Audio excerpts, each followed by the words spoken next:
Жерлері ұйыйлы. Шынтақ. Шынтақ, мына жер. Саусақтардан? Саусақтан 2 саусақ. 2 саусақ.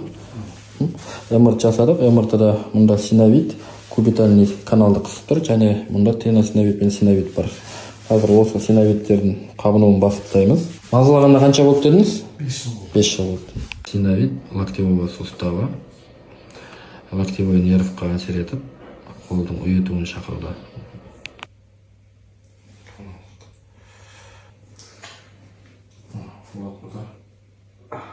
Көрінді ме?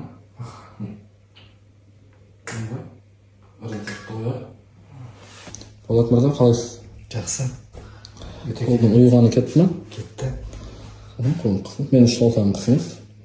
Ой, сындырып. Қолыңыз көтеріңіз жоғары. Артқа. 5 жылдық проблемасынан құтылды науқасымыз, Аллаға шүкір. Достар, мына науқасымыз 5 жыл мазалаған, 2 саусақтың ұйуынан әбден шаршаған, неше түрлі емдер қабылдаған, жаңағы иглотерапия, дәрі-дәрмек, массаж, мануальный терапия деген сияқты нәрселер, жаңағы емшілерге барып, нәтиже болмағаннан кейін әбден үдерін өлген. Міне бізді TikToktан көріп келді, бірден зерттеп, диагностикалық инструменталды зерттеу жүргізіп, негізгі мазалаған себебін нақты таптық. Ол иық буыны мен шынтақ буынында синовид, яғни сарысу жиналған, сол сарысуларын тазалап, 5 жыл мазалаған ауруынан 10-15 минутта құтылған науқасымыз.